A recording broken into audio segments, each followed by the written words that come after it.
I'm going to break down a few of these basic skills and what skills are required in order to achieve a great recall. So I've got Dougal here, he's a young pup. I'm working on a bit of recall training with Dougal. So I'm going to walk you through the process that we follow in order to achieve a great recall with your dog. So when we're training a dog, there's actually individual skills that we want to use, and think about this as like communication. So like when you learn the alphabet, you learn the vowels, you learn all the different letters and how they sound, and then you use those letters to manufacture a conversation, right? So it's the same with the dog. We have a language that we use, and the language has individual skills that we want to master, and then we use those skills in order to communicate effectively with the dog. I'm going to break down a few of these basic skills and what skills are required in order to achieve a great recall, okay? So the first thing is the dog turning off leash pressure. And this leash pressure could be on a harness, it could be on a flat collar, it could be on a slip lead, it could be on any type of training tool. You're going to want to find a training tool that is right for that individual animal.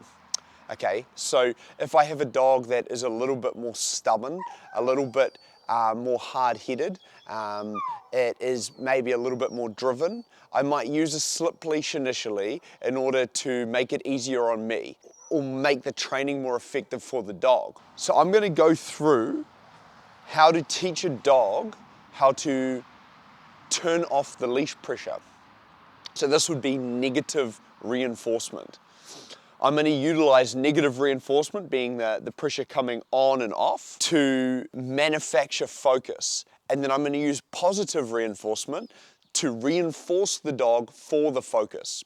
So there's two parts to teaching a dog how to refocus, which is essentially what you're doing when you're teaching a dog a recall. We're teaching a dog to lose focus from something else and refocus on us, okay?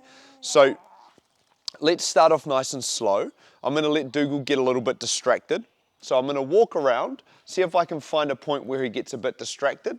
So he's lost focus. So I'm going to apply tension on the leash. So tension's on the leash. He's trying to get to that leaf. Tension's come off. Dougal, yes. Mark and reinforce.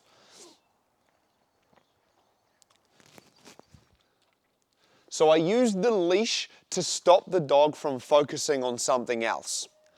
Once the dog stopped pulling into the leash, so he's pulling into the leash, he stopped pulling. Dougal, I said his name, yes, mark and reinforce for focus.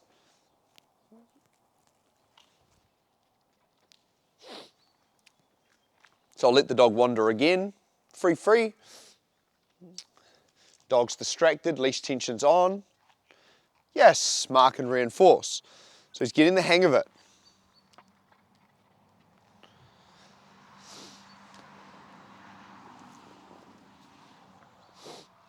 So he started to realize something is on offer. Very food motivated. The second I've given him 3 or 4 treats, he's gone, hey, what you've got's a bit more interesting than the rest of the environment.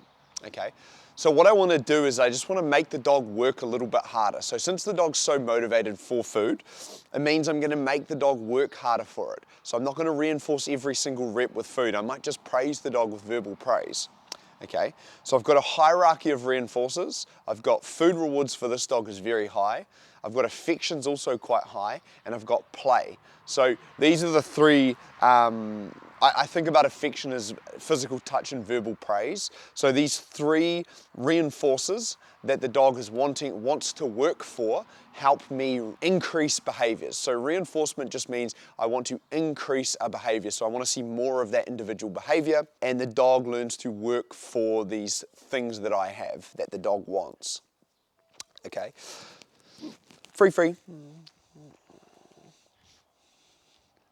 Let him lose focus. Good. I'm just going to praise this time. Good boy. Might even give him a little pat. Good boy. Good boy.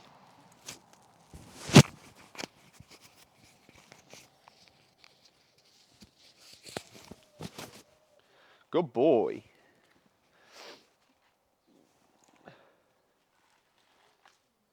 free.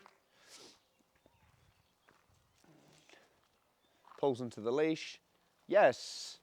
Coming back to me, mark and reinforce.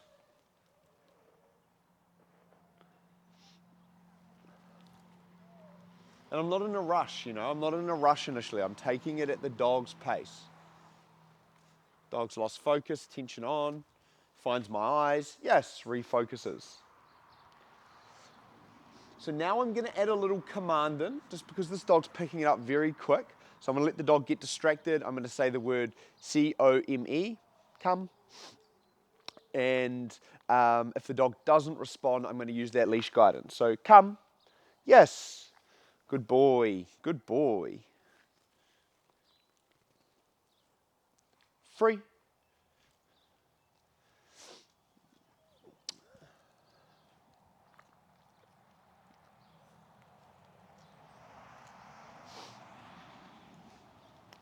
Come, yes.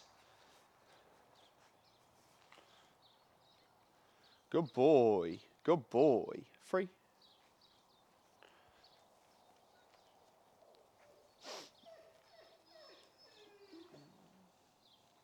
Free.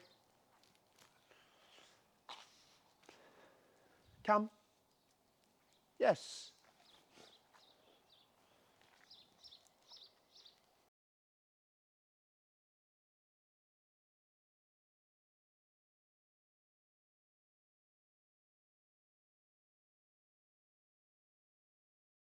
So dog training is all about repetition, okay? It's about consistent, clear communication and getting the repetitions out for the dog to learn enough. As we're training, I want you to think about it like a journey. My communication with the dog and the communication I teach the dog, then we use those skills in a number of different settings in order to generalize those skills, and that's the journey.